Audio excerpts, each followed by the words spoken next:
क्या आपने कभी सोचा है आप गरीब क्यों हैं? आपकी जिंदगी में बार बार दुख ही क्यों आते हैं? क्यों जब थोड़ा सा सुकून दिखता है, जब लगता है अब सब ठीक होने वाला है, तभी कोई नया तूफान आपकी उम्मीदों को तोड़ जाता है? क्यों ऐसा होता है कि शादी जैसे पवित्र बंधन के कुछ ही समय बाद आपका जीवन साथी आपको अचानक छोड़कर चला जाता है, बिना कोई वजह, बिना कोई जवाब छोड़े? क्या ये सब सिर्फ इत्तेफाक हैं, या फिर कहीं आप ही ने यह सब चुना था इस दुनिया में आने से बहुत पहले? हां, यह बात चौंकाती है, लेकिन अगर आप अपनी आत्मा की सबसे गहरी परतों में उतरें तो वहां आपको एक अदृश्य सच दिखाई देगा। एक ऐसा सच जिसे सदियों से छिपाया गया, वेदों की आर्चाओं में, सूफियों की खामोशी में, तिब्बती ग्रंथों की गूंज में और आपकी ही अनकही पीड़ा में। सोचिए, अगर आपने ही अपने सारे रिश्ते, सारी तकलीफें, अपनी गरीबी, अपने संघर्ष, यहां तक कि अपने टूटे हुए सपने और अधूरे रिश्ते तक खुद चुने हों, तो फिर क्या आप उसी जिंदगी को अलग नजर से देखना नहीं चाहेंगे? कल्पना कीजिए, एक ऐसी जगह जहां ना दिन होता है ना रात, जहां शरीर नहीं सिर्फ चेतना होती है, ना कोई उम्र, ना भूख, ना कोई भाषा, बस एक मौन, जहां आत्मा अपनी अगली यात्रा का चुनाव करती है। वहीं आप थे, एक आत्मा के रूप में, पूरे होश में, और आपके आगे खुला था एक दिव्य दृश्य जिसमें अनगिनत जीवन संभावनाओं की तरह टिमटिमा रहे थे। एक जीवन जहां आप समृद्ध थे, हर दरवाजा आपके लिए खुला था, और एक जीवन जहां गरीबी थी, उपेक्षा थी, धोखा था, जहां एक रिश्ता आपकी आत्मा को छूने ही वाला था, लेकिन उससे पहले ही वो रिश्ता आपसे छिन जाना था। और आपने चुना वही जीवन जहां सबसे ज्यादा सीख थी, सबसे ज्यादा चोटें थीं, लेकिन सबसे गहरी जागृति भी। आपने वो मां बाप चुने जो शायद आपको कभी गले नहीं लगा पाएंगे। आपने वो परिस्थितियां चुनी जहां आपको दूसरों से कम समझा जाएगा, जहां बार बार असफलता आपकी हिम्मत को तोड़ेगी, लेकिन उसी टूटन से आपकी चेतना की नई आंख खुलेगी। आपने वो दोस्त चुना जो एक दिन पीठ पीछे आपको धोखा देगा। आपने वो प्रेम चुना जो आपकी आत्मा को छूकर भी कभी साथ नहीं रहेगा। और हां, आपने उस जीवन साथी को भी चुना जो सिर्फ कुछ समय के लिए आपके साथ रहेगा, लेकिन उसके जाने के बाद आपके भीतर कुछ ऐसा जागेगा जिससे आप खुद को पहली बार गहराई से जान पाएंगे। क्यों? क्योंकि आप जान चुके थे कि इस बार आपको केवल एक आसान जीवन नहीं चाहिए, बल्कि एक ऐसा जीवन चाहिए जो आपको याद दिला सके कि आप कौन हैं और क्यों आए हैं। उस दिव्य लोक में जहां शब्द नहीं, बस ऊर्जा बहती है, एक सभा लगी थी जहां आपकी आत्मा के साथ थे आपके मार्गदर्शक, वो जिन्होंने आपको हर जन्म में संभाला है, लेकिन जिन्हें आपने आज तक जाना नहीं। उन्होंने कहा, यह राह कठिन होगी, तुम सब कुछ भूल जाओगे कि तुम कौन हो और क्यों आए हो, लेकिन अगर तुम अपने भीतर की आवाज सुन पाओ तो तुम फिर से जाग सकते हो। और आपने स्वीकार किया। फिर एक प्रकाश फटा, आपकी आत्मा एक गर्भ की ओर उतरी, उस मां की ओर जिसके आंचल में कभी सुरक्षा तो होगी, लेकिन शायद पूरी समझ नहीं। और जन्म के उसी क्षण आपके ऊपर डाल दिया गया भूलने का पर्दा। अब आप सिर्फ एक बच्चा थे जिसने रोते हुए पहली सांस ली, लेकिन जिसके भीतर वो आत्मा थी जिसने ये जीवन अपनी इच्छा से चुना था। समय बीतता गया, आप बड़े हुए, जीवन की ठोकरें खाईं, कभी पैसे के लिए संघर्ष किया, कभी रिश्तों के लिए, कभी पहचान के लिए, और कभी उस एक अधूरे रिश्ते के लिए जिसने आपको भीतर तक हिला दिया। और हर बार एक सवाल भीतर उठता रहा, मेरे साथ ही ऐसा क्यों? लेकिन अब शायद पहली बार आप उस दरवाजे के पास आ चुके हैं जहां से सब कुछ फिर से याद किया जा सकता है। अब सवाल यह नहीं है कि आपकी जिंदगी इतनी कठिन क्यों है, बल्कि यह है, क्या आप उस आत्मा को पहचानने के लिए तैयार हैं जिसने इन चुनौतियों को खुद चुना था? अब जरा कल्पना कीजिए उस पल की जब आपने इस जीवन में आने का निर्णय लिया था। वो कोई सामान्य क्षण नहीं था, वह एक अंतरिक्ष जैसा आयाम था जहां समय थम जाता है, जहां ना धरती थी, ना शरीर, ना जन्म और ना ही मृत्यु। वहां सिर्फ चेतना थी, आपकी आत्मा की पूर्ण, नंगी, निर्विकार चेतना। और उसी चेतना के भीतर था हर जन्म का इतिहास, हर गलती, हर प्रेम, हर चूक, हर सीख। आप एक दिव्य आयाम में प्रवेश करते हैं, जिसे कई परंपराएं बीच का लोक, इंटरलाइफ या कारण क्षेत्र कहती हैं। यहां आत्मा रुकती है, सोचती है और खुद को एक दर्पण में देखती है, लेकिन यह दर्पण किसी शीशे का नहीं होता। यह बना होता है कर्मों की तरंगों से, ऊर्जा की स्मृतियों से। आप वहां अकेले नहीं होते। आपके साथ होते हैं कुछ ऐसे मार्गदर्शक जो न तो पुरुष हैं न स्त्री, वे बस प्रकाश हैं, प्रेम हैं। वे आपकी हर यात्रा के साक्षी हैं। आपने उन्हें शायद कभी देखा नहीं, लेकिन उनकी ऊर्जा आपको बचपन में कभी किसी सपने में दिखी थी, या शायद तब जब आप पहली बार टूटे थे और किसी अनदेखी शक्ति ने आपको थाम लिया था। वे मार्गदर्शक आपसे कोई सवाल नहीं करते, वे बस एक कंपन से आपकी आत्मा को छूते हैं, और तभी एक दिव्य स्क्रीन की तरह आपकी पिछली जिंदगियों की तस्वीरें सामने आने लगती हैं। आप देखते हैं कैसे आपने किसी को प्रेम दिया, लेकिन जब उसने आपकी जरूरत महसूस की तब आप दूर हो गए। आप देखते हैं कैसे आपने क्रोध में किसी की आत्मा को घायल किया। आप वह सब देखते हैं जो आपने दुनिया से छिपा लिया था, लेकिन आपकी आत्मा से नहीं। और तब आपको उन सभी क्षणों का अनुभव होता है। आप महसूस करते हैं जैसे वही घाव अब आपको लग रहा हो, जैसे वही शब्द अब आपको चीर रहे हों, क्योंकि वहां कोई पर्दा नहीं है, कोई बहाना नहीं है, वहां बस सच्चाई है। लेकिन यह समीक्षा कोई सज्जा नहीं है। यह एक करुणामय निरीक्षण है, एक ऐसा दर्पण जो आपको बताता है कि आप कौन थे और अब क्या बन सकते हैं। वहां ना कोई जज है, ना कोई देवता जो आपको दोषी ठहराए। वहां सिर्फ आप हैं, अपने साथ, अपने सामने, पूरी तरह। और अब एक नई यात्रा की जमीन तैयार होती है। आप अपने मार्गदर्शकों से पूछते हैं, अब मुझे क्या सीखना है? और वे उत्तर नहीं देते, बल्कि आपके सामने संभावनाओं के जीवन चित्र खुलने लगते हैं।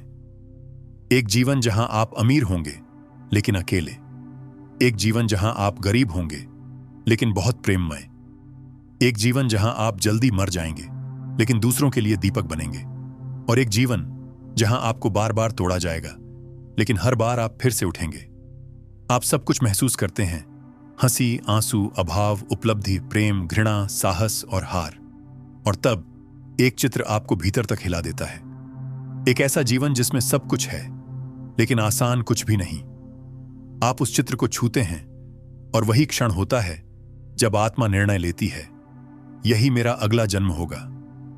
आपने वह जीवन चुना जिसमें आपकी मां एक सहमी हुई स्त्री होगी, जिसे खुद कभी सच्चा प्रेम नहीं मिला। जहां आपके पिता सख्त होंगे क्योंकि उन्हें कभी किसी ने रोने नहीं दिया। जहां आपका शरीर बीमार रहेगा लेकिन आपकी आत्मा तेजस्वी होगी। जहां आपका जीवन साथी बस कुछ सालों के लिए ही आएगा, लेकिन उसकी याद आपके जीवन की दिशा बदल देगी। और हां, आपने चुनी अपनी कमजोरियां भी। आपने तय किया कि किस डर से जूझना होगा, कौन सी कमी आपकी आत्मा को गहराई से मांझेगी। आपने अपनी प्रतिभाएं भी चुनी, लेकिन उनमें बाधाएं भी रखीं, ताकि वे सिर्फ जन्मजात न लगें, बल्कि मेहनत और पीड़ा से पैदा हों। आपने रिश्ते चुने, वो मां जो बार बार आपको दूसरों से कम समझेगी, वो भाई जो आपकी आवाज को कभी गंभीरता से नहीं लेगा, वो दोस्त जो आपको बीच रास्ते में छोड़ जाएगा, और वो प्रेम जो अधूरा रहकर भी आपको संपूर्ण बना देगा। क्यों? क्योंकि आत्मा जानती है, विकास सिर्फ किताबों से नहीं होता, ज्ञान सिर्फ शांति से नहीं आता। कभी कभी आत्मा को गिरना पड़ता है, गहराई में डूबना पड़ता है, टूटना पड़ता है, ताकि वह भीतर के प्रकाश को देख सके। और जब आपने यह सब चुन लिया, आपने अपने मार्गदर्शकों की ओर देखा और उन्होंने सिर झुकाकर कहा, यात्रा शुरू हो चुकी है। अब वो क्षण आ चुका था जहां आत्मा को अपना अंतिम निर्णय छोड़कर उस यात्रा पर निकलना था जिसे उसने खुद चुना था। लेकिन यह उतरना कोई सीधी सीढ़ी नहीं थी, यह एक गिरना था, प्रकाश से अंधकार की ओर, पूर्णता से अधूरेपन की ओर, याद से विस्मरण की ओर। आत्मा जानती थी कि जैसे ही वह पृथ्वी के आयाम में प्रवेश करेगी, वह सब कुछ भूल जाएगी। वह भूल जाएगी कि उसने कौन से रिश्ते चुने थे, कौन से पाठ सीखने थे, कौन सी गलतियां सुधारनी थीं। वो यह भी भूल जाएगी कि उसने अपने दुख खुद चुने थे और अपने संघर्ष एक उद्देश्य के साथ सजाए थे। लेकिन फिर भी आत्मा डरती नहीं है, क्योंकि वह जानती है अगर सब कुछ याद रहे तो सीख कहां होगी? अगर उसे पहले से ही पता हो कि कौन धोखा देगा, कौन छोड़ेगा, कौन बचाएगा, तो क्या वो वास्तव में अनुभव कर पाएगी? और यही कारण है कि हर आत्मा के साथ धरती पर आने से पहले डाला जाता है एक अदृश्य पर्दा, भूलने का पर्दा, जिसे संस्कृत में माया का घूंघट कहा गया है और पश्चिम में वेल ऑफ फॉरगेटिंग। ये वही पर्दा है जो आपको नहीं जानने देता कि आपकी मां आपके पिछले जन्म में आपकी बेटी थी। ये वही पर्दा है जो आपको आपके सबसे बड़े शत्रु से फिर से मिलने देता है ताकि इस बार आप क्षमा सीख सकें। ये वही पर्दा है जो आपको आपकी आत्मा के सबसे पुराने प्रेम से फिर से मिलाता है, लेकिन इस बार बिना पहचान के, ताकि आप उस प्रेम को बिना अपेक्षा के अनुभव कर सकें। और जैसे ही आत्मा उस घूंघट के भीतर उतरती है, सब कुछ मिट जाता है। अब आप एक भ्रूण हैं, मां की कोख में बंद। वहां रोशनी नहीं है, समय नहीं है, भाषा नहीं है, लेकिन वहां कंपन है, भावनाओं के, विचारों के। मां की हर भावना, हर डर, हर उम्मीद, आप उन्हें बिना शब्दों के महसूस करते हैं। और फिर जन्म का पल आता है। आपकी आत्मा अब एक नवजात शरीर में समा जाती है, चीखता हुआ, कांपता हुआ, असहाय। चारों ओर अजनबी चेहरे हैं, रोशनी है, आवाजें हैं, लेकिन कोई परिचय नहीं। और आपकी आत्मा, जो अभी कुछ समय पहले तक ब्रह्मांडीय ज्ञान से भरी थी, अब बिल्कुल खाली है, मासूम है। यही तो सबसे रहस्यमयी पल होता है, जब एक अमर चेतना एक सीमित शरीर में समा जाती है और भूल जाती है कि वह कौन थी। अब से आपकी नई कहानी शुरू होती है, लेकिन यह कहानी नई नहीं है। यह वही पुरानी योजना है जिसे आपने खुद अपने लिए रचा था। बस अब आपके पास उसका नक्शा नहीं है। अब आपके पास सिर्फ अनुभव हैं, चुनाव हैं, और हर मोड़ पर एक अनजानी सी आवाज जो आपको याद दिलाने की कोशिश करती है। आप बचपन में जब अकेले होते हैं और आसमान की ओर देखते हैं, तो कभी कभी एक अजीब सी खिंचाव महसूस होती है, जैसे कोई आपको बुला रहा हो, जैसे आप किसी को भूल गए हों। वो खिंचाव आपकी आत्मा की स्मृति है, जो अभी भी उस दिव्य लोक की गंध अपने भीतर लिए हुए है। और फिर जैसे जैसे आप बड़े होते जाते हैं, समाज आपको ढालता है। आपको बताया जाता है कि क्या सही है, क्या गलत। आपको सिखाया जाता है कि डरना चाहिए, लड़ना चाहिए, जीतना चाहिए, सबको पीछे छोड़ना चाहिए। लेकिन आपकी आत्मा, वह कभी कभी चुपचाप फुसफुसाती है, मैं यहां कुछ और सीखने आई हूं। यह दौड़ मेरी नहीं है, मेरा रास्ता कुछ और है। और यही वह द्वंद्व है जो हर जागरूक आत्मा को भीतर से झकझोरता है। आपको लगता है, मैं दुनिया में फिट क्यों नहीं बैठता? मुझे दूसरों जैसी खुशी क्यों नहीं मिलती? मुझे बार बार ऐसा क्यों लगता है कि कोई उद्देश्य है जो अभी तक अधूरा है, क्योंकि वह उद्देश्य वाकई अधूरा है। और इसीलिए आपकी आत्मा बार बार आपको संकेत देती है, कभी किसी सपने के माध्यम से, कभी किसी अचानक मिले अजनबी के शब्दों में, कभी किसी पुरानी याद के रूप में जो कभी घटित नहीं हुई, लेकिन फिर भी अंदर कुछ हिला जाती है। यही हैं वे पल जहां भूलने के पर्दे में एक एक दरार पड़ती है। और जब आप पहली बार उन दरारों के बीच से झांकते हैं, तो आपको खुद का एक रूप दिखाई देता है, जो कहीं गहराई में अब भी जानता है कि यह जीवन आपका ही चुनाव था। अब सवाल यह नहीं है कि आप इस शरीर में क्यों आए, बल्कि यह है, क्या आप अब उस आवाज को सुनने को तैयार हैं जो आपको आपकी आत्मा की पहली योजना की याद दिलाना चाहती है? अब आत्मा इस संसार में प्रवेश कर चुकी है। वह अपने सारे वादों को, सारे अनुबंधों को, सारे निर्णयों को भूल चुकी है, लेकिन उसका उद्देश्य अभी भी जीवित है, बस चेतना की गहराई में छिपा हुआ। धरती जहां आप और मैं रहते हैं, कोई साधारण स्थान नहीं है। यह एक विशाल पाठशाला है, जहां आत्मा को सीखने के सबसे कठिन, सबसे जरूरी और सबसे गहन अनुभव मिलते हैं। और यह अनुभव आसान नहीं होते, क्योंकि यहां ज्ञान किताबों से नहीं मिलता। यहां ज्ञान आंसुओं से, बिछड़नों से, टूटनों से मिलता है। आपने यही दुनिया चुनी थी, सीमाओं से भरी हुई, विरोधाभासों से लदी हुई। यहां जहां प्रेम है, वहीं ईर्ष्या है। जहां सफलता है, वहीं अपमान है। जहां जन्म है, वहीं मृत्यु भी है। और इसीलिए यह संसार आत्मा के विकास के लिए सबसे उपयुक्त मंच है। आपने एक ऐसी जगह चुनी जहां हर इंसान अपनी कहानी लेकर चलता है, लेकिन किसी को खुद की कहानी का प्रारंभ याद नहीं होता। लोग दौड़ में लगे रहते हैं, पैसा कमाने की, रिश्ते बनाने की, नाम कमाने की। लेकिन भीतर कहीं हर आत्मा जानती है कि उसे कुछ और खोजना है। आपने वो परिवार चुना जो आपको सुरक्षा देगा, लेकिन शायद कभी पूरी समझ नहीं। आपने वो समाज चुना जो आपको ढांचे में ढालना चाहेगा, लेकिन आपकी आत्मा हर बार उस ढांचे को तोड़ना चाहेगी। आपने उन रिश्तों को चुना जो आपको गहराई से प्रेम देंगे, लेकिन उतनी ही गहराई से दुख भी। क्योंकि आत्मा को सीखना होता है न केवल प्रेम करना, बल्कि जाने देना भी। न केवल भरोसा करना, बल्कि टूटने के बाद फिर से खड़ा होना भी। आपने वो परिस्थितियां चुनी जहां आपको बार बार नीचा दिखाया जाएगा, आपकी प्रतिभा को नजरअंदाज किया जाएगा, आपके सपनों पर हंसी उड़ाई जाएगी। लेकिन यही तो वे क्षण हैं जो आत्मा को भीतर से मांझते हैं, जैसे आग में तपकर सोना शुद्ध होता है। आपने वो दुख चुना जो आपके घुटनों पर गिरा देगा, लेकिन उसी जमीन से आप अपनी सबसे सच्ची शक्ति उठाएंगे। और सबसे महत्वपूर्ण, आपने वो भ्रम चुना जो आपको यह यकीन दिलाएगा कि आप सिर्फ एक शरीर हैं, एक नाम है, एक भूमिका है, ताकि आप उसी भ्रम से टकराकर अंत में यह पहचान सकें कि आप वास्तव में कौन हैं। यह संसार एक दर्पण है, लेकिन यह आपके चेहरे को नहीं, आपकी आत्मा को दिखाता है।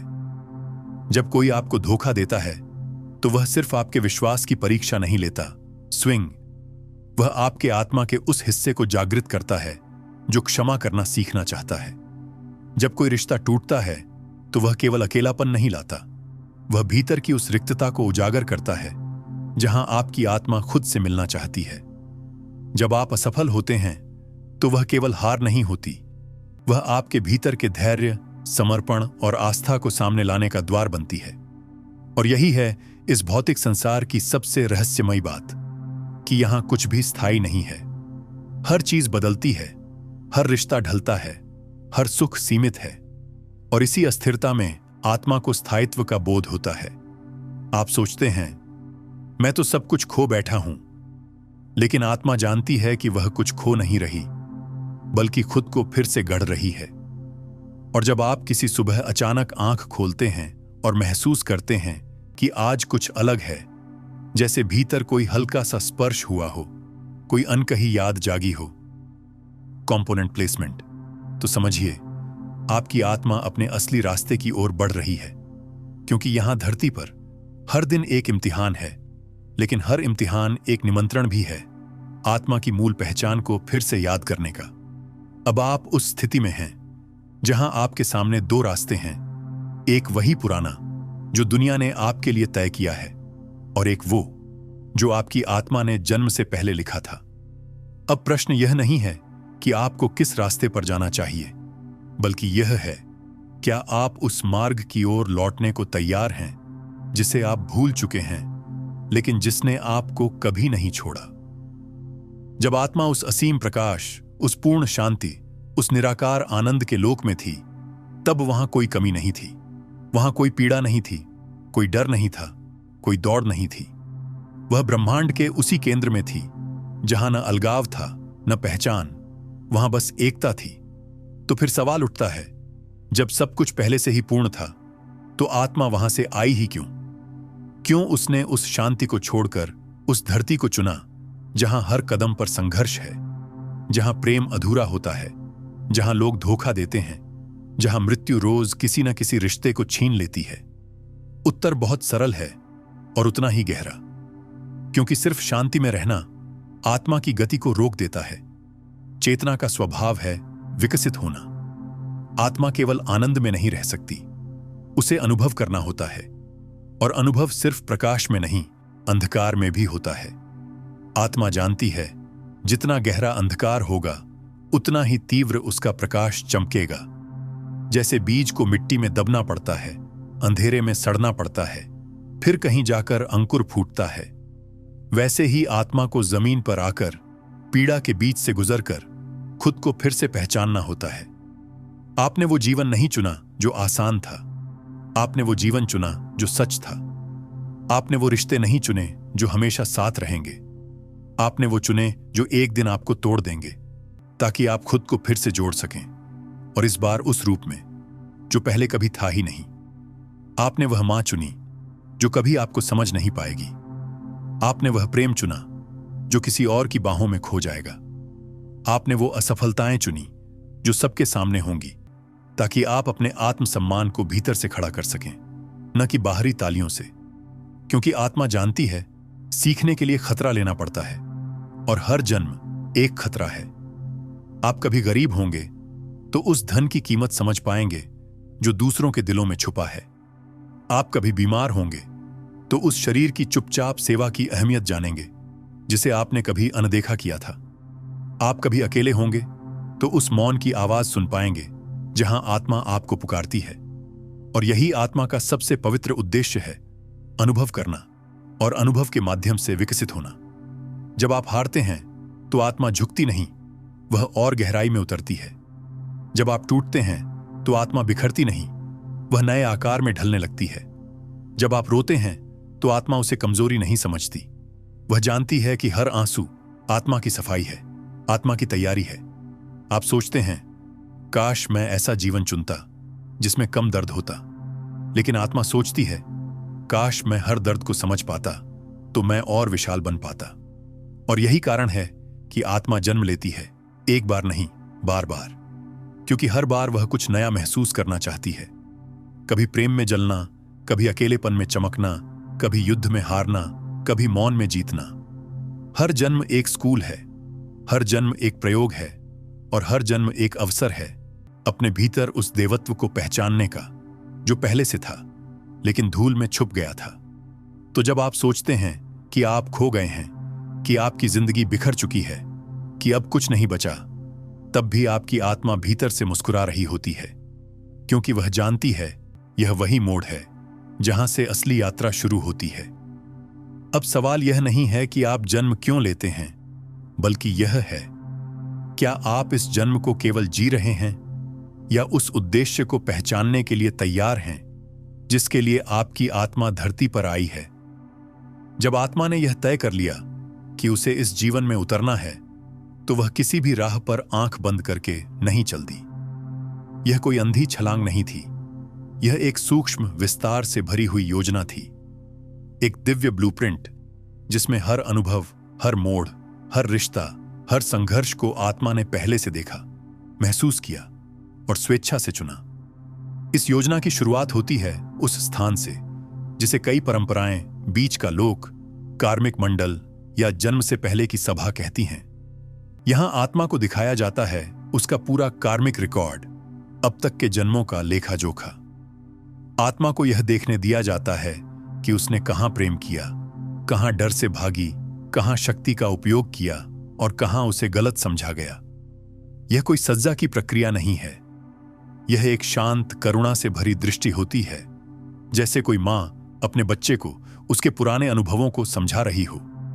आत्मा उन सभी भावनाओं को फिर से महसूस करती है, लेकिन इस बार एक गवाह के रूप में। डर, घृणा, मोह, अधूरी माफियां और वह प्रेम जो कभी प्रकट ही नहीं हो सका। फिर आत्मा अपने मार्गदर्शकों के साथ बैठती है, वे दिव्य साथी जो उसके हर जन्म में साथ रहे हैं लेकिन अब तक छुपे हुए हैं। वे आत्मा को दिखाते हैं संभावनाओं के नक्शे, जैसे विशाल स्क्रीन पर चलती संभावित जिंदगियां। हर नक्शे में अलग मां बाप, अलग देश, अलग संघर्ष, अलग समय, अलग प्रेम और अलग अलग आत्मिक सबक। आपकी आत्मा हर विकल्प को महसूस करती है, कैसे एक जीवन में आपका बचपन भरा पूरा होगा लेकिन जवानी में आपको कोई प्रियजन छोड़ देगा। किसी विकल्प में आप महान कलाकार बनेंगे लेकिन गरीबी में। किसी में आप विलासिता में जिएंगे लेकिन भीतर खोखले होंगे। और फिर एक नक्शा आपकी आत्मा को भीतर तक छू लेता है। वहां सब कुछ संतुलित नहीं होता, वहां अधूरापन है, कठिनाई है और बार बार टूटना है। लेकिन उस जीवन में आत्मा को वो सबक मिलते हैं जिन्हें वह जन्मों से टालती आ रही थी। आपने उसी जीवन को चुना।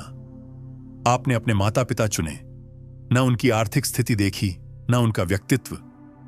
आपने देखा कि उनके जरिए आप क्या सीख पाएंगे। आपने चुना कि वे आपको बचाएं नहीं, बल्कि आपको खुद को बचाना सिखाएं। आपने चुना कि वे आपको हमेशा नहीं समझेंगे, ताकि आप आत्मसम्मान भीतर से खड़ा करना सीख सकें। फिर आपने चुने अपने रिश्ते, वो भाई जो हमेशा आपके सपनों को मजाक समझेगा, वो दोस्त जो किसी मोड़ पर आपको अकेला छोड़ देगा, और वो प्रेम जो आपको बहुत कुछ सिखाएगा लेकिन आखिर में अधूरा रह जाएगा।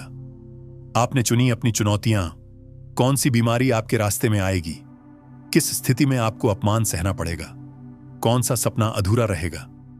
आपने अपने डर तक चुने, डर असफल होने का, डर छोड़े जाने का, डर प्यार खोने का, ताकि इन्हीं डर के बीच आप अपनी असली शक्ति को महसूस कर सकें। और सबसे सुंदर बात, आपने चुनी अपनी विशेषताएं भी।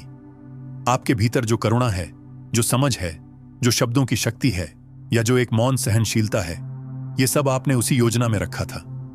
आपने यह तय किया था कि ये गुण आपके पास होंगे, लेकिन दुनिया इन्हें पहचानने में देर करेगी, ताकि आप पहले खुद इन्हें पहचानें। आपकी आत्मा जानती थी ये योजना लोहे की नहीं, ऊर्जा की है। इसमें विकल्प हैं, इसमें मोड़ हैं। आपने यह भी तय किया कि अगर कभी आपने अपना रास्ता भूल भी लिया तो ब्रह्मांड आपको संकेत देगा, किसी अजनबी की बात से, किसी किताब से, किसी सपने से, ताकि आप फिर से लौट सकें। हर आत्मा को एक दिव्य भूलने का वरदान दिया जाता है, ताकि वह इस जीवन को एकदम नए अनुभव की तरह जी सके। लेकिन साथ ही हर आत्मा के भीतर एक अदृश्य धागा छोड़ दिया जाता है, जो उसे उसकी आत्मिक योजना से जोड़े रखता है। वही धागा है जिसकी खिंचाव आप कभी कभी महसूस करते हैं। जब कोई शहर आपको अजीब सा अपना लगता है, जब कोई चेहरा पहली मुलाकात में ही जाना पहचाना लगता है, या जब कोई शब्द आपकी आत्मा को झकझोर देता है, समझ लीजिए वह आपकी आत्मा की योजना की कोई पंक्ति है जो आपको फिर से पढ़ने को मिली है। अब सवाल यह नहीं है कि आपकी जिंदगी में यह सब कुछ क्यों हो रहा है, बल्कि यह है, क्या आप अब उस योजना को समझने के लिए तैयार हैं जिसे आपने खुद अपने हाथों से लिखा था लेकिन भूल गए? अब जब आत्मा ने जन्म लिया है, जब उसने चुन लिए हैं अपने रिश्ते, अपने संघर्ष, अपने भय और अपने प्रेम, तब वह उस दुनिया में उतर चुकी है जहां हर भावना एक ऊर्जा बन जाती है और हर ऊर्जा लौट कर आती है। इसी नियम को हम कहते हैं कर्म। लेकिन क्या है कर्म? यह शब्द अक्सर लोगों को डराता है, जैसे यह कोई सज्जा देने वाली शक्ति हो या कोई रहस्यमय जाल जो आत्मा को बांध लेता है। लेकिन सच्चाई इससे कहीं ज्यादा सुंदर है। कर्म कोई सज्जा नहीं है, यह सिर्फ ऊर्जा का संतुलन है। यह ब्रह्मांड का वह नियम है जो कहता है जो तुम बाहर भेजोगे वही किसी न किसी रूप में तुम्हारे पास लौटेगा। जब आप किसी को प्रेम देते हैं तो वह प्रेम कभी न कभी किसी न किसी रास्ते से लौटता है, शायद उसी रूप में नहीं लेकिन उसी ऊर्जा में। और जब आप किसी को चोट पहुंचाते हैं, जानकर या अनजाने में, तो वह पीड़ा भी आपके रास्ते में फिर से आती है। न्याय के लिए नहीं, बदले के लिए नहीं, बल्कि समझ के लिए। कर्म आत्मा का शिक्षक है। वह कोई बाहरी सत्ता नहीं है जो आपको दंडित करती है। वह आपकी ही चेतना है जो चाहती है कि आप समझें कि आपके हर कार्य, हर सोच, हर भावना की एक लहर बनती है, और वो लहर ब्रह्मांड में घूमकर फिर आपके भीतर लौट आती है। इसीलिए कई बार आप सोचते हैं, मैंने तो किसी के साथ बुरा नहीं किया, फिर ये मेरे साथ क्यों हुआ? और जवाब आता है, क्योंकि यह उस कहानी का अध्याय है जो तुमने पिछले जन्म में अधूरा छोड़ा था। कभी आपने किसी को झूठी उम्मीद दी थी, इस जन्म में आपको कोई बीच रास्ते में छोड़ जाता है। कभी आपने किसी की मेहनत को नजरअंदाज किया था, इस बार कोई आपकी काबिलियत पर सवाल उठाता है। कभी आपने किसी मां का दिल तोड़ा था, अब आप अपने ही बच्चे की दूरी से टूटते हैं। लेकिन इसे देखकर डरिए मत, क्योंकि कर्म केवल दोहराता नहीं है, वह ठीक करता है। हर पीड़ा आत्मा को यह अवसर देती है कि वह उस पुराने कर्म को समझे, स्वीकार करे और उससे ऊपर उठ सके। आपके जीवन में जो भी हो रहा है वह आपके भीतर के कंपन का प्रतिबिंब है। अगर आप आज सहनशील हैं, शांत हैं, करुणामयी हैं, तो यह इस जन्म की नहीं, कई जन्मों की कमाई है। और अगर आपके जीवन में लगातार एक जैसी समस्याएं लौटती हैं, एक ही तरह के रिश्ते टूटते हैं, एक ही तरह के धोखे मिलते हैं, एक ही जैसे भय पीछा करते हैं, तो समझ लीजिए वहां कोई अनसीखी सीख छुपी है, कोई कर्म जो अभी भी पूर्ण नहीं हुआ। आपका कर्म कोई लोहे की जंजीर नहीं है, वह एक सीढ़ी है। हर कर्म, चाहे अच्छा हो या कठिन, आत्मा के लिए एक क्लासरूम है, जहां वह देखती है कि उसकी चेतना ने कैसे प्रतिक्रिया दी। वहां आत्मा कोई परीक्षा नहीं देती, बल्कि खुद से सवाल करती है, क्या मैंने डर से जवाब दिया या प्रेम से? क्या मैंने माफ किया या प्रतिशोध चुना? और सबसे बड़ी बात, कर्म आपको हर क्षण मौका देता है। मौका कि आप पुराने ढांचे से बाहर निकलें, मौका कि आप वह न दोहराएं जो कभी आपको ही तोड़ चुका है। यही कारण है कि जब आप किसी को बिना वजह क्षमा करते हैं, जब आप किसी के लिए भलाई करते हैं बिना उसका बदला मांगे, जब आप प्रेम करते हैं सिर्फ इसलिए कि वह आपका सत्य है, तो उस पल आप अपने कार्मिक चक्र को मोक्ष की ओर मोड़ देते हैं।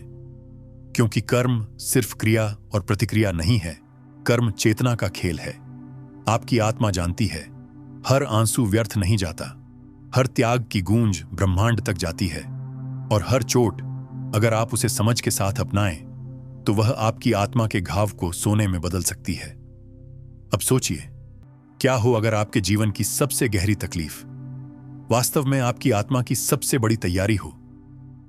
क्या हो अगर आपकी गरीबी, आपका तिरस्कार, आपके टूटे रिश्ते, सब कुछ सिर्फ उस आत्मिक कर्ज का भुगतान है जिसे चुकाने के बाद आप हल्के हो जाएंगे? अब सवाल यह नहीं है कि आपके जीवन में क्या घट रहा है, बल्कि यह है, क्या आप उस ऊर्जा को समझने को तैयार हैं जो आपके हर अनुभव के पीछे बह रही है और आपकी आत्मा को मोक्ष की ओर ले जाना चाहती है? अब तक आपने जाना कि आत्मा जन्म से पहले अपनी यात्रा की योजना बनाती है, अपने संघर्ष, रिश्ते और सबक तय करती है। लेकिन इस योजना में एक रहस्य और है जो हर आत्मा की सबसे निजी परतों में छुपा होता है, और वह है दूसरी आत्माओं के साथ किया गया अनुबंध। आप अकेले नहीं आए इस दुनिया में। जैसे कोई फिल्म अकेले एक किरदार से नहीं बनती, वैसे ही आपकी जिंदगी भी अकेले नहीं चलती। इसमें हर किरदार, चाहे वह आपको प्रेम दे या पीड़ा, पहले से चुना गया होता है। और सबसे रहस्यमयी बात यह है कि इन सभी किरदारों के साथ आपने जन्म से पहले एक अनुबंध किया होता है, एक ऐसा आत्मिक समझौता जिसे याद नहीं रहता, लेकिन जो हर पल आपके जीवन में काम करता है। आपकी मां, आपके पिता, आपके भाई बहन, आपके जीवन साथी, आपके मित्र और यहां तक कि आपके दुश्मन, कोई भी संयोग नहीं है। वे सब आपके आत्मिक परिवार का हिस्सा हैं, जिसे सोल ग्रुप कहा जाता है। एक ही सोल ग्रुप की आत्माएं बार बार जन्म लेती हैं, लेकिन हर बार अलग अलग भूमिकाओं में। कभी वह आत्मा आपकी मां बनती है, जिसने पिछले जन्म में आपका बेटा होने का अनुभव लिया था। कभी वह प्रेमी बनती है, जो पहले आपकी बहन थी, और कभी वह शत्रु, जो वास्तव में आपका सबसे करीबी आत्मिक साथी होता है, जिसने आपकी आत्मा को सबसे कठोर पाठ सिखाने का वादा किया था। हां, यह चौंकाता है, लेकिन यह सच है। कुछ आत्माएं सिर्फ आपको छोड़ने के लिए आती हैं, कुछ आत्माएं सिर्फ इसलिए आती हैं कि आपको तोड़ सकें, ताकि आप भीतर से मजबूत बन सकें। कुछ आत्माएं आपके जीवन में सिर्फ कुछ महीनों के लिए आती हैं, और उनके जाने के बाद आप वैसा कभी नहीं रह जाते जैसे पहले थे। लेकिन यह कोई धोखा नहीं है, यह कोई दुर्भाग्य नहीं है। यह उस डिवाइन ब्लूप्रिंट का हिस्सा है जिसे आपने और उन आत्माओं ने मिलकर बनाया था, प्रेम में, करुणा में और पूर्ण समझ में। उन अनुबंधों में यह तक तय होता है कि कब और कैसे कोई आत्मा आपके जीवन में प्रवेश करेगी और कब वह आपको छोड़कर चली जाएगी। कभी कभी किसी की मृत्यु समय से पहले हो जाती है और आप टूट जाते हैं, लेकिन आत्मा के स्तर पर वह विदाई पहले से तय थी, ताकि आप उस शून्यता से अपने भीतर के दिव्यता की खोज शुरू कर सकें। कुछ आत्माएं आपको धोखा देने के लिए आती हैं, ताकि आप सीख सकें कि खुद से कैसे प्रेम करें। कुछ आत्माएं आपको बार बार अस्वीकार करती हैं, ताकि आप जान सकें कि आपकी कीमत दूसरों की स्वीकृति से नहीं, आपकी आत्मा की चमक से है। और कुछ आत्माएं बस इसलिए आती हैं ताकि आपकी आत्मा को उसके सबसे गहरे अंधेरे में एक चिंगारी दे सकें। इन अनुबंधों की सुंदरता यह है कि वे समय, स्थान और परिस्थिति से परे होते हैं। वे न तो इंसानी भाषा में लिखे जाते हैं, न किसी कागज पर। वे लिखे जाते हैं ऊर्जा में, कंपन में, उस मौन में जहां आत्माएं एक दूसरे की आंखों में देखती हैं और कहती हैं, मैं तुम्हें याद दिलाने आऊंगा, मैं तुम्हें छोड़ दूंगा, लेकिन तुम टूटकर नया जन्म लोगे। मैं तुम्हें चोट दूंगा, लेकिन वही घाव तुम्हें मुक्त करेगा।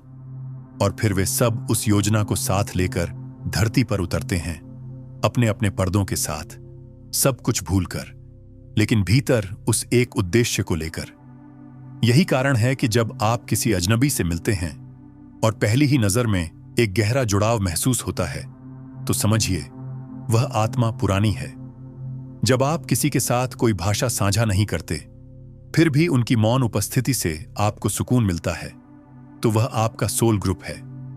कभी कभी कोई रिश्ता आपको बहुत कम समय के लिए मिलता है, लेकिन उसकी छाप जीवन भर रहती है। वह आत्मा आपकी आत्मा के अनुबंध की एक अनमोल लकीर होती है, जो बस एक पल के लिए धरती पर आई थी, कुछ सिखाने, कुछ याद दिलाने। अब सवाल यह नहीं है कि कौन आपकी जिंदगी में आया और क्यों चला गया, बल्कि यह है, क्या आप उन आत्माओं को पहचानने के लिए तैयार हैं जो इस जन्म में सिर्फ आपकी जागृति के लिए आई थीं? जब आत्मा धरती पर जन्म लेती है, तो वह बहुत कुछ भूल जाती है, अपने पुराने जन्मों की कहानियां, अपने चुने हुए सबक, यहां तक कि वह योजना भी जिसे उसने खुद रचा था। लेकिन एक चीज वह कभी नहीं भूलती, और वह है उसके साथ चलने वाली दिव्य उपस्थिति। उन्हें आप कभी देख नहीं पाते, लेकिन वे हमेशा वहां होते हैं। जब आप सबसे ज्यादा टूटते हैं, जब आपको लगता है कि अब कोई नहीं है, तब भी कोई है जो आपकी आत्मा की कंपन को थामे खड़ा है। वे हैं आपके आध्यात्मिक मार्गदर्शक, स्पिरिचुअल गाइड्स। ये मार्गदर्शक कोई साधु नहीं, कोई देवता नहीं, कोई दूत नहीं। ये आपकी आत्मा के वो अंश हैं जो अब भी पूर्ण चेतना में हैं। ये कभी आपके पुराने जन्मों में आपके साथी रहे हैं, माँ, मित्र, प्रेमी, गुरु, और अब इस जन्म में ये आपकी आत्मा के सबसे नजदीक खड़े हैं, अदृश्य लेकिन जागरूक। जब आपने धरती पर आने का निर्णय लिया था, तो इन मार्गदर्शकों ने आपकी पूरी योजना देखी थी। उन्होंने आपकी आत्मा के उद्देश्य को जाना, आपकी ताकतों को पहचाना, आपकी कमजोरियों को समझा, और फिर उन्होंने वादा किया, जब तुम नीचे जाओगे और सब कुछ भूल जाओगे, तब हम तुम्हारे पास होंगे। हम तुम्हारी आत्मा की याद को जलाए रखेंगे, भले ही वह लौ बहुत धुंधली हो जाए। वे आपके हर जन्म में साथ होते हैं, लेकिन उनका काम आपको पकड़कर चलाना नहीं है। वे सिर्फ संकेत देते हैं। कभी कभी वे एक सपना बनकर आते हैं, कोई पुराना चेहरा, कोई प्रतीक जो आपको किसी छिपे हुए सत्य की ओर इशारा करता है। कभी किसी अजनबी की बात में उनकी आवाज होती है, जो अचानक आपको ऐसा कुछ कह देता है जो सीधा आपके दिल में उतर जाता है। कभी एक किताब जो किसी टूटे हुए दिन में आपके हाथ लगती है, कभी एक संगीत जो अचानक भीतर की कोई बंद खिड़की खोल देता है। आप सोचते हैं ये संयोग हैं, लेकिन आत्मा जानती है ये आहटें हैं। आपका मार्गदर्शक कभी निर्णय नहीं करता, वह आपको मजबूर नहीं करता, वह सिर्फ मार्ग दिखाता है, क्योंकि आत्मा को फ्री विल यानी स्वतंत्र इच्छा का सम्मान करना होता है। जब आप गलत रास्ते पर जाते हैं, तब भी वह आपको दोष नहीं देता, वह बस थोड़ी देर और चुप रहता है। लेकिन जैसे ही आप भीतर से पुकारते हैं, वो जवाब देने को तैयार खड़ा होता है। उसकी भाषा अलग है, वो शब्दों से नहीं, ऊर्जा से बात करता है। आप जब किसी कठिन मोड़ पर खड़े होते हैं, एक ओर डर, एक ओर विश्वास, तो वह हल्का सा धक्का देता है, उस ओर जो आपकी आत्मा के लिए सही है। आप जब किसी को माफ करने की हिम्मत नहीं जुटा पाते, तो वह आपकी छाती में एक कंपन भेजता है जो कहता है, ये बोझ अब छोड़ दो। आप जब अपनी पहचान खो देते हैं, तो वह आपको खुद की ही लिखी हुई बातें पढ़वा देता है, जैसे आपकी आत्मा खुद ही अपने लिए दर्पण बन जाती हो। कभी कभी जब आप पूरी तरह टूट जाते हैं और जिंदगी अर्थहीन लगती है, तो वही मार्गदर्शक चुपचाप आपके पास बैठता है। वह आपके आंसुओं को पोंछता नहीं, बल्कि उन्हें गिरने देता है, क्योंकि उसे पता है ये आंसू ही आपकी अगली जागृति की भूमि बनाएंगे। वे आपकी आत्मा से यह नहीं कहते कि सब अच्छा होगा, वे कहते हैं, तुम वही हो जो इस अंधेरे को पार करने के लिए आया था। याद करो तुम कौन हो। और जब आप पहली बार उस मौन में, उस छायादार अंधकार में उस टूटी हुई प्रार्थना के बीच किसी अदृश्य उपस्थिति को महसूस करते हैं, तो समझिए वही है आपका मार्गदर्शक। अब सवाल यह नहीं है कि क्या आपके जीवन में कोई है जो आपका साथ दे रहा है, बल्कि यह है, क्या आप उस मौन की भाषा को सुनने को तैयार हैं, जिसमें आपके आध्यात्मिक साथी हर क्षण आपको याद दिला रहे हैं कि आप कभी अकेले नहीं थे और न कभी होंगे। अब तक आप समझ चुके हैं, आत्मा जन्म से पहले एक योजना बनाती है। वह अपने रिश्ते, संघर्ष, सबक और कर्मिक संतुलन तय करती है। वह यह भी तय करती है कि किससे प्रेम होगा, किससे दूरी, कहां चोट लगेगी और कहां भीतर से बदलाव आएगा। लेकिन फिर भी हर आत्मा को दी जाती है एक शक्ति जो इस पूरी योजना के बीच भी उसे स्वतंत्र बनाती है। एक शक्ति जो उसे रचयिता बनाती है, सिर्फ किरदार नहीं। यही है स्वतंत्र इच्छा, फ्री विल। भले ही आत्मा ने अपने जीवन की रूपरेखा पहले से बनाई हो, लेकिन उस रूपरेखा को निभाने का तरीका, हर मोड़ पर उसका चुनाव अब भी उसी के हाथ में होता है। जैसे एक संगीतकार रचना पहले से तय कर चुका हो, लेकिन उसे किस स्वर में, किस लय में, किस भाव में बजाना है, यह वह हर पल तय करता है। आपका जीवन भी ऐसा ही है। आपके पास ऐसे क्षण आते हैं जहां आप किसी को माफ कर सकते हैं या बदला चुन सकते हैं। आप किसी चोट को अपनी पहचान बना सकते हैं या एक नई शुरुआत का द्वार। यही है वो बिंदु जहां आत्मा की योजना और इंसान की स्वतंत्रता मिलती है। हो सकता है आपने जन्म से पहले यह तय किया हो कि इस जीवन में आपको कोई छोड़ जाएगा, लेकिन जब वह पल आए, आप कैसे जवाब देंगे, यही आपकी चेतना का विकास तय करता है। क्या आप उस बिछड़न में टूटेंगे या उस रिक्तता में खुद से जुड़ेंगे? क्या आप उस असफलता में खुद को दोष देंगे या उस असफलता को एक पवित्र विराम मानकर नई दृष्टि से देखेंगे? यही चुनाव है जो कर्म के संतुलन को तोड़ भी सकते हैं और मोक्ष के द्वार खोल भी सकते हैं। आपके पास हर पल यह शक्ति है कि आप अपने पिछले कर्मों की प्रतिक्रिया बने, ज़रेनिया एक नई ऊर्जा की शुरुआत करें। कभी कभी कोई सीख आत्मा को जल्दी समझ में आ जाती है और जीवन का कठिन हिस्सा अचानक हल्का हो जाता है। कभी कभी कोई पाठ आत्मा बार बार टालती है और जीवन फिर उसी पीड़ा की ओर लौटता है। कई बार लोग कहते हैं, यह मेरी किस्मत थी, मैं कुछ नहीं कर सकता था। लेकिन आत्मा जानती है, किस्मत एक खाका है, पत्थर की दीवार नहीं। वह बदलती है हर सोच से, हर निर्णय से, हर क्षण की जागरूकता से। यही कारण है कि कोई ज्योतिषी आपका भविष्य देख सकता है, लेकिन तय नहीं कर सकता, क्योंकि जो आप अभी सोच रहे हैं, जो आप अभी चुन रहे हैं, वह अगले क्षण को बदल सकता है।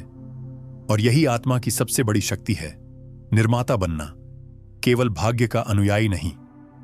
आप हर दिन जब उठते हैं, आपके पास वही पुरानी परिस्थितियां हो सकती हैं, वही लोग, वही दुख, वही सपने, लेकिन आपके भीतर एक नया चुनाव संभव है। आप चुन सकते हैं डर नहीं, साहस, क्रोध नहीं, क्षमा, टूटन नहीं, पुनर्जन्म। और यही स्वतंत्र इच्छा धीरे धीरे आपको उस योजना से बाहर निकालती है जो सिर्फ सीखने के लिए बनी थी, और एक ऐसी योजना की ओर ले जाती है जो निर्माण के लिए है। याद रखिए, आत्मा कोई कठपुतली नहीं है, वह ब्रह्मांड की सह निर्माता है। वह अपना स्क्रिप्ट भी लिखती है और मंच पर हर भाव को जीती भी है। अब सवाल यह नहीं है कि आपके जीवन में क्या लिखा है, बल्कि यह है, क्या आप अब उस कलम को थामने के लिए तैयार हैं जिससे आप अपनी आत्मा की कहानी को नया रूप दे सकते हैं। अब तक आपने जाना कि आत्मा जन्म से पहले सब कुछ तय करती है, जीवन का उद्देश्य, रिश्ते, चुनौतियां और वह गहरे पाठ जिन्हें सीखना है। लेकिन जैसे ही आत्मा इस भौतिक संसार में प्रवेश करती है, वह सब भूल जाती है। वह भूल जाती है कि उसने यह जीवन खुद चुना था। वह भूल जाती है कि जो मां उसकी गोद में है, वह उसकी आत्मा की पुरानी साथी है। वह भूल जाती है कि उसकी गरीबी, उसका अकेलापन, उसका असफल प्रेम किसी दंड का हिस्सा नहीं, बल्कि उसकी जागृति की तैयारी है। यह भूलना अचानक नहीं होता, यह एक रहस्यमयी कृपा का हिस्सा होता है, जिसे कहा जाता है भूलने का पर्दा। यह पर्दा आत्मा के लिए कोई दंड नहीं है, यह एक जरूरी रक्षा है, एक पवित्र संकल्पना जो आत्मा को हर अनुभव को नएपन के साथ जीने देती है। अगर आत्मा सब कुछ याद रखती तो क्या वह सच में प्रेम कर पाती? क्या वह किसी के जाने के बाद दर्द महसूस कर पाती? क्या वह क्षमा करना सीख पाती अगर उसे पहले से सबके कार्मिक पते मालूम होते? नहीं। सीखने के लिए अनुभव को पूरा महसूस करना पड़ता है, जैसे पहली बार हो रहा हो। इसलिए आत्मा पर यह पर्दा डाला जाता है ताकि वह रो सके, टूट सके, खो सके और फिर उन टुकड़ों से खुद को फिर से गढ़ सके। भूलने का यह पर्दा ही तो है जो हमें खोजने की जिज्ञासा देता है। अगर आप पहले से सब कुछ जानते होते तो क्या आप कभी ईश्वर को खोजते? क्या आप कभी अपने भीतर उतरते, किसी आत्मा से जुड़ते, किसी अजनबी को अपनाते, किसी किताब में खुद को पहचानते? यह पर्दा ही तो वह मंच है जहां आत्मा अपने भीतर की रोशनी को फिर से याद करना सीखती है, उसी अंधेरे में उतरकर जिसे उसने खुद चुना था। आपके जीवन में कई ऐसे पल आते हैं जब कोई सपना अधूरा रह जाता है, कोई रिश्ता टूट जाता है, कोई अपना आप को पहचानने से इनकार कर देता है और आप सोचते हैं, मैं कौन हूं, मुझे क्यों नहीं समझता कोई? लेकिन वही पल जब आप भीतर की आवाज से सवाल करते हैं, वो आपकी आत्मा की याद को फिर से जगा देता है।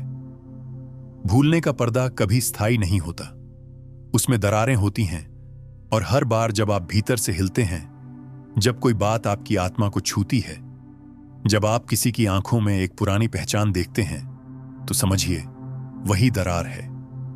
कभी किसी गीत की धुन आपको ऐसा लगता है जैसे आपने उसे पहले कहीं सुना है। कभी कोई रास्ता जो आपने कभी नहीं देखा फिर भी परिचित सा लगता है।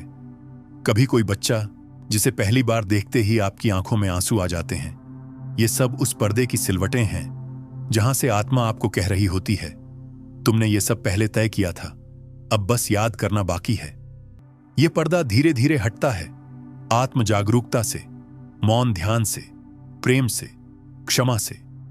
और जब यह हटता है तो आप पाते हैं कि आप कभी खोए हुए थे ही नहीं, बस सो रहे थे। और इसीलिए आत्मिक यात्रा का पहला चरण है भूलना, लेकिन उसका अंतिम चरण है याद करना। अब सवाल यह नहीं है कि आप क्यों भूल गए, बल्कि यह है क्या आप अब उस पर्दे को धीरे धीरे हटाने को तैयार हैं, ताकि आपकी आत्मा वह सब फिर से देख सके जिसे उसने खुद कभी चुना था। अब जब आत्मा धरती पर उतर चुकी है, जब वह अपने रिश्तों में उलझ चुकी है, अपने भय से जूझ चुकी है, अपने दर्द को महसूस कर चुकी है, तब वह धीरे धीरे समझने लगती है कि यह जीवन कोई सज्जा नहीं, एक पाठशाला है। हां, यह संसार सीमित है, यहां हर चीज बदलती है, रिश्ते टूटते हैं, शरीर थकता है, सपने अधूरे रह जाते हैं। लेकिन इन्हीं सीमाओं के भीतर आत्मा अपने विस्तार को पहचानती है। जो कुछ भी स्थायी नहीं है वही हमें स्थायित्व का महत्व सिखाता है। जो कुछ भी खो जाता है वही हमें आत्मा की अमृता की झलक देता है। भौतिक संसार आत्मा के लिए एक दर्पण है। वह आपके चेहरे को नहीं, आपके भीतर के भावों को दिखाता है। आप किसी पर क्रोध करते हैं और कुछ समय बाद उसी क्रोध में खुद को ही जलते हुए पाते हैं। आप किसी से प्रेम करते हैं और उसी प्रेम में अपने भीतर का ईश्वर देख पाते हैं। यहां हर मिलन एक सबक है और हर बिछड़न एक दिशा। कोई आपको अपनाता है ताकि आप खुद को पहचान सकें, कोई आपको ठुकराता है ताकि आप खुद से जुड़ सकें। और धीरे धीरे आत्मा जानने लगती है कि जीवन का हर अनुभव, चाहे वह जितना भी असहनीय क्यों न हो, एक पाठ है, एक मौन, गूढ़, अदृश्य पाठ, जिसे पढ़ना हो तो आपको भीतर उतरना पड़ता है। जैसे जैसे आप भीतर जाते हैं, आप देखना शुरू करते हैं कि जिस पीड़ा ने आपको थकाया, उसी ने आपको तोड़कर भीतर का द्वार खोला। जिस अकेलेपन से आपने डर महसूस किया, उसी ने आपको आत्मा के मौन को सुनना सिखाया। जिस असफलता ने आपको सबकी नजरों में गिराया, उसी ने आपको अपने भीतर खड़ा होना सिखाया। और तब आप पहली बार मुस्कुराते हैं, बिना किसी वजह के, क्योंकि अब आप समझ चुके होते हैं कि यह जीवन जो आपको अधूरा लगता था, दरअसल आत्मा की सबसे सुंदर यात्रा है। यह कोई अंतिम मंजिल नहीं है, यह एक यात्रा है। यहां हर मोड़ एक अवसर है, हर आंसू एक गवाही है कि आपकी आत्मा अब भी सीख रही है। हर सांस एक स्मरण है कि आप अब भी जीवित हैं, अब भी बदल सकते हैं, अब भी जाग सकते हैं। और जब यह समझ पूरी तरह उतर जाती है, तो भले ही जीवन बाहर से वैसा ही दिखे, वही लोग, वही कठिनाइयां, वही भूले हुए सपने, लेकिन भीतर एक क्रांति हो जाती है। अब आप हर सुबह उस प्रश्न से नहीं जागते कि मेरे साथ ही ऐसा क्यों होता है, बल्कि आप पूछते हैं, आज मुझे क्या सीखना है? आज मैं किस जगह पर प्रेम बन सकता हूं जहां घृणा उभर रही है? आज मैं किस रिश्ते को माफ कर सकता हूं ताकि मेरी आत्मा हल्की हो सके? यही है आत्मिक परिपक्वता। यही है उस पर्दे के पार की दृष्टि जो अब भीतर के सूर्य को देख चुकी है। और अब यह जीवन कोई बोझ नहीं, एक सौभाग्य बन जाता है। अब सवाल यह नहीं है कि आपने क्या खोया, कौन चला गया या क्या अधूरा रह गया, बल्कि यह है, क्या आप अब हर अनुभव को आत्मा की भाषा में पढ़ने को तैयार हैं? क्या आप इस जीवन को सिर्फ भोगने नहीं, समझने और याद करने के लिए जीने को तैयार हैं? और अब यह यात्रा पूरी होती है। अगर यह कथा आपके हृदय की किसी गहरी परत को छू गई है, अगर आपने इस पूरे प्रवाह में कहीं ना कहीं खुद को पाया है, तो यह सिर्फ एक वीडियो नहीं थी, यह आपकी आत्मा की याद है। नीचे सिर्फ एक शब्द लिखिए, जागृति, क्योंकि जब आप यह शब्द लिखते हैं तो आप ब्रह्मांड को संकेत देते हैं कि पर्दा अब हट रहा है और आत्मा अपनी रोशनी को फिर से देखने के लिए तैयार है। यह चैनल सिर्फ एक मंच नहीं, यह एक यात्रा है उन आत्माओं के लिए जो सब भूल चुकी थीं, लेकिन अब याद करने को तैयार हैं।